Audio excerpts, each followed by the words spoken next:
Hey everybody, welcome back to another Diecast review. Today we are taking a look at the first of 5 Chase Elliott wins from last season. This is the 2022 Dover race win from the Dryden 400.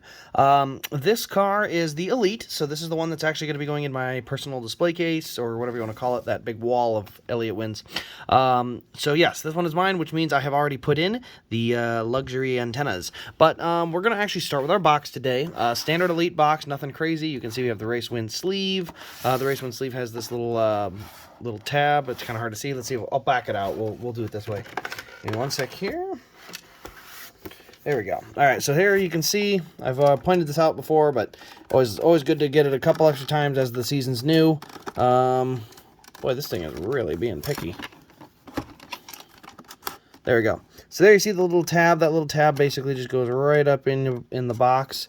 And as soon as you get it in the box, it just kind of helps latch your sleeve in place. That is if it goes in the box. So being a little picky, there we go. Yep, right there. So just like that, it's in the box. Sleeve won't go anywhere. Production number on the Napa Dover win, 779. That's a pretty high number for Elites, honestly. Almost 800 Elites. Okay, so it does have a couple of things that comes with it. We're going to start with the race win card. This race was ran on a Monday. So this was run during work hours, and I remember because I was watching it from my work computer. I was streaming it through the Hulu service I have, and yeah, getting to watch along and kind of root on my favorite driver. So go to the back here. You can see 3 hours, 49 minutes, 39 seconds. Started 4th on the day, 400 total laps. 13 cautions. Wow, 13 cautions for 75 laps. Honestly, not a bad total. Laps led by the winner, 73, and it ended under caution. I know it sounds weird because it didn't. I almost forgot about it. But yeah, it was a long green run that ended with Chastain and Truex tangling on the last lap. So it wasn't like your typical end under caution where it's a green-white checkered followed by another caution. This one ran long and just happened to have a caution midway through the last lap. But Elliott was already through 3 and 4, so it wasn't like a real traditional green-white checker. Here's a race win sticker.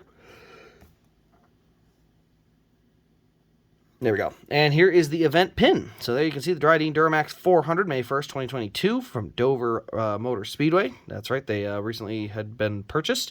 But yes, so we got the official event pin from that. Dover is a track that's historically difficult to get pins from.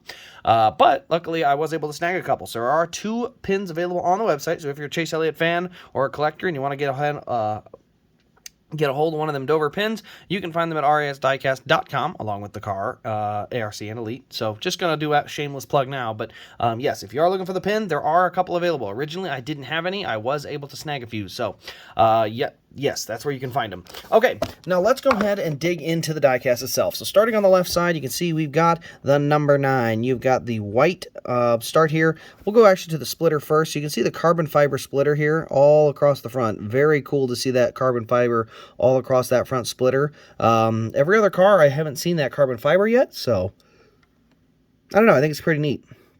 You can see one piece of confetti down there on the splitter, one up there on the nose, and then a little bit of rubber buildup. There you can see the confetti kind of going down the left side. You can see we got bright yellow tape for the jack post. There's our exhaust up front. We got Napa Auto Parts, A-Shock, Hooters, Lumar, Universe, and then the Napa Team Member of the Week. Kelly Blue Book, Valvoline. Not sure what that other one back there is. You see we got Chase Elliott up there on the name rail along with the Georgia flag. Bunch of confetti here on the window and also on the deck lid and rear window as we get back around to it. Here you can see the Napa Auto Care rear bumper. A little mark on there, not too bad. There you can see our diffuser. Big tall spoiler, so the spoiler is a tad too tall, and by a tad it means like double the height it probably should be. So fingers crossed they lower this spoiler. I'm not going to lie, I don't think they're going to. But it would be nice if they could cut the spoiler height about in half. That would be accurate to what it's supposed to look like. But anyway, on to the back, we've got DIN number 339. Let's go ahead and pop open this deck lid here. You can actually see the fuel cell in the rear of the car there, but a little tough to see. That deck lid doesn't open too far. We got Elliott on the rear window. You can see all the air slots there to ventilate the car, and then confetti kind of caked all over it. Go up to the roof. You can see we got a couple of antennas up here. The roof hatch kind of line right there. And then I'm going to try and pop a hood flap, but I want to do so without I want to do so without having to flip it upside down. Normally I would just flip it upside down, but for first time in a while I have antennas in. Now I got it to work. So there you can see the roof flaps. Both of them do deploy. And then you can see all the confetti up there, more on the right side of the roof. Going to the nose here, you can see we got Napa Auto Parts, or the Napa logo, and then a bunch of confetti on the hood, a couple of hood vents as well. On the windshield, Elliott on the one side, Chevy on the other. Windshield tear-off tabs up here, and just a collection of confetti as well. I don't know if I've noted this in other videos, but a noted change for this year, the antenna color has been changed from gray to black, or silver to black, so it is kind of nice. I like the black antenna more. I think the new shape of the antenna also looks really good, so bravo for once. I really like the change from going to a black antenna. I think it looks really good, so I'm pretty happy with that. On the nose here, you can see we got some confetti on the grill opening, and then carbon fiber on the splitter. There we go. So there you can see on the right front corner, we do have a decent amount of buildup here. And then you get to the tire, you can see a couple of different wheel markings, but nothing too significant. Not like we have a big old donut mark or anything like that. We got our number 9. We've got Napa down the side. You can see actually a small bit of contact with the wall here on the right rear fender. You can see where that scraped off right there where it says Auto Parts. Then you got, again, Napa. You got the yellow tape for the jack post.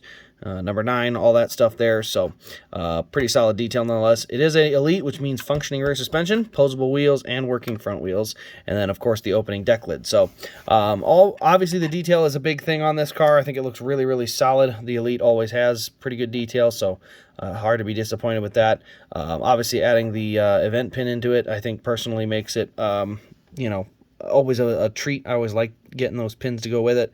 But like I said, this one goes in my personal collection anyway, so I had no fear getting the pin or the antennas out and stuff like that. I thought it would be kind of fun that way. So, but anyway, guys, that'll pretty much wrap up this diecast review. Let me know your thoughts in the comments below. Also, turn on the bell and subscribe for more diecast content, and stay tuned for the 12 days of diecast, or 12 days of Christmas diecast edition, whatever you want to call it. That'll start where we go through just random topics, if you will. So yeah, we're gonna go through that this week. So stay tuned to that. Make sure you have your bell on. But other than that, guys, thanks for watching. This has been Race Craze, and we will see you in the next diecast review.